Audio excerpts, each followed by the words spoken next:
hinihiling ko habang inaawit ang himno ito, iyo po ang inyong mga ngayon! Church! Hindi man natin nakikita sa dalawang mata natin, pero makikita ng puso natin kapag mas lalo natin siniksikan, pag mas lalo natin siyang hinanak sa loob ng family natin. Yun lang po.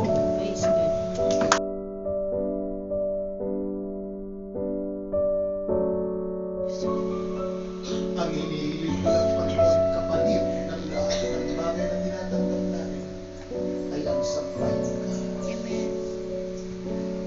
Nung inilabas mo ang iyong mga anak sa na siyang pagdadalang mo sa iyong at doon, kayo ay sumagpa sa akin.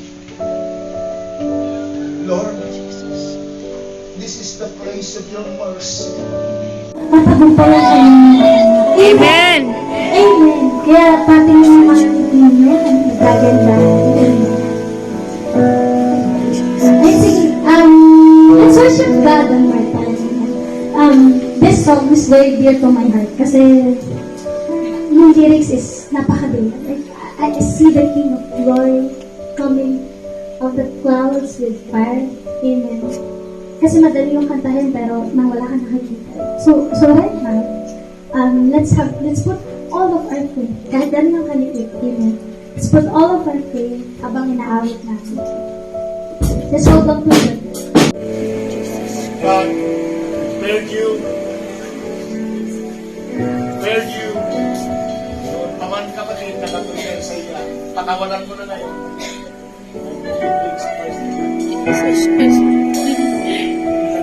Jesus, Jesus. Walang tugtog-tog. Perfect. At sa baba, ang inyong mga dugo ay dumadali na naman. Kasi baka nangali yung mga pot niyo. So, ngayon, awitan natin sa Lord. Sabi, sa tatlong salita na yung una, believe, diba? Ano yung pangalawa? See, sa mga nakikinig. At yung pangatlo, glory. Amen. So, pag-aawit tayo, paniwalaan natin lahat ng lyrics. Kasi totoo yun. Sabi dyan, God is able. Amen. God is able. Amen! Amen. Hallelujah. Praise God. Oh Lord, you are able. Jesus. You need to confess with all your heart and your soul.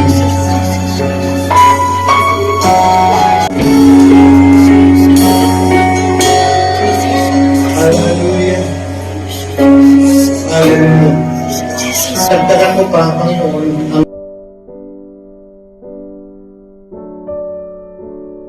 waran sa Panginoon. Kasi nga medyo nag-focus ako. Pero sabi ko, Lord, hindi pa huli. Hindi pa huli. Sabi ko, Panginoon, yung mga hiniling ko noon, lahat ibinigay mo. Hindi ka nagkulang. Sabi ko, alam ko na naramdaman ko yung katapatan ng Diyos. Kaya talagang grabe ko na about dun sa may sakit. Di ba ako yung unang pinakaano? Sabi ko, yung sabihin ni Pastor na kung gusto mong gumaling, kailangan magpakumbaba ka. Hindi mo namamalayan talaga yung sarili ko, maisubsub ko. Yung kulang na lang, halikan ko yung paa ni Pastor. Kasi yung paa ni Pastor yung symbolize ng paa ni Jesus. Kaya nung ginawa ko yun, grabe yung pakiramdam ko, parang may humaplo sa akin. Tapos yung nagtaka ako nung bakit alam ni Lord na tanggalin yung mikrobyo sa mata ko. Talaga kasi ang hirap talaga pa.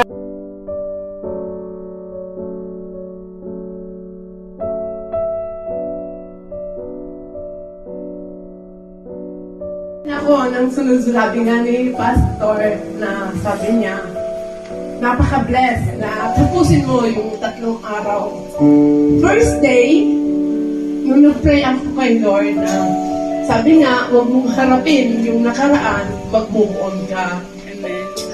Pumikit ako. Sabi ko, Lord, alam ko na ayaw ko magsalita sa iyo na I love you kasi hindi ko love yung sarili ko. Marami din akong pagkukulang sa kanya. Halos pag nag-pray ako, nandun pa rin yung, siyempre, I'm a Catholic, andun pa rin, pag sa Santa Cruz lang ako, okay na. Pero hindi ako kontento kasi sabi ko nang gano'n, nagiging fake ko sa kanya. Lord, bigyan mo ako ng diwala. Kaya, nung nakapikit ako, Ano ba yung first day, nakapikit ako sa kanya, nakikita ko yung diwala niya. Unti-unti sa kanya. Sabi ko sa kanya, Lord, alisin mo lahat ng sakit, lahat ng dumi sa aking puso. At unti-unti mo akong dalhin para ako makapagpuso sa iyo. Hindi sa ngayon, pero may time si Lord na ibibigay sa akin yon. Kaya I need na yung prayer na sana pagdating ng oras, Lord, masasabi ko na ng buong buo sa iyo yung I love you. Amen. Salamat sa mga buhay na Praise God. binigay sa akin, lalong-lalo na buhay ni Pastor. Amen. Na lagi akong ginagabayan. Sa lahat, kay Maring Nelly, sa inyong mga sis, na hindi kayo nagkukulang na paalalahanan ako. Namiss ko kayo ng almost, dahil hindi ko kayo kasama ng Christmas, ng bagong taon, absent ako ng 2 taon, pero nagsisisi ako kasi mas pinipili ko yung iba kaysa kay Lord. Amen. Thank you sa umagang ito dahil siguro I'm blessed dahil i-bless na ako ni Lord. Amen. Thank you sa lahat. Lalo-lalo na si Pastor, lagi niya akong kagawan, punta ka. Pero iniisip ko, busy ako, pero inisip ko na maraming binigay na blessing sa akin ni Lord. Past 2023, andun yung pighati, sakit, na minsan, sabi ko nga, may hinihiling ako na hindi binibigay ni Lord. Pero hindi ako naghahandanan sa Kanya dahil alam ko na nilalay ako ni Lord sa mga bagay na hindi po pwede. Talagang pinaramdam sa akin ni Lord na mahal na mahal ako dahil alam niyo naman yung nagiging buhay ko. Pero sa 3 araw na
Yun ang kanyang pangarap.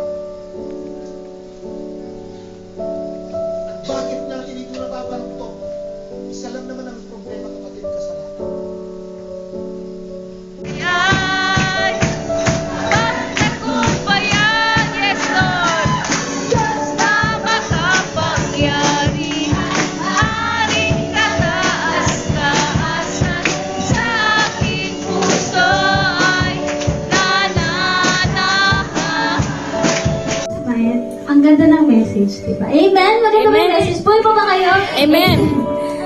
Isa sa mga points na nandun, sobrang simple, sobrang parang alam na natin kung tutuusin. Pero hindi pala. May mas malalim pala yung nakahulikan. Kaya, grabe yung wisdom na natanggap ko kagabi. Sabi doon, God's delay is not a delay. Diba? Si Lazarus namatay, ganyan. 4 days, sabi ni Tita Nelly, bago pumunta si Jesus. Pero, yun.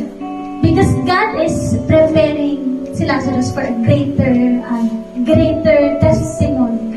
Kung pinagaling lang siya, hindi. Sanay na kasi yung mga tao na napagaling may sakit. Pero hindi. Ito greater testimony, namatay, binuhay. Amen. Preparing yung mga tatanggapin natin. yung mga pinagpipray natin, pinagpipray mo ba yung financial ganyan? God has prepared already yung financial ganyan. All you have to do is believe. Sabi doon, 3 words ba? Believe, see, and know. Yung pamilya mo, hindi pa sila Christian, hindi pa nila kilala si Jesus. But God, actually, He is preparing those people. God is already touching their ears. God is already touching their hearts. Amen. All you have to do is go. Diba? All you have to do is, kausapin mo na, i-share mo na si Lord, i-invite mo na sa church. All you have to do is believe that God is already working. Amen. Lahat ng panalangin natin ngayong taon, God has already prepared. Amen. Kailangan na lang natin maniwala. Kailangan na lang natin kumilos, gumalaw, sumunod sa kalooban ng Diyos. Amen ba yun? Amen. Amen. God is good. Hallelujah! Sabay-sabay tayong tumayo. Amen. I-stretch ang mga kamay pataas.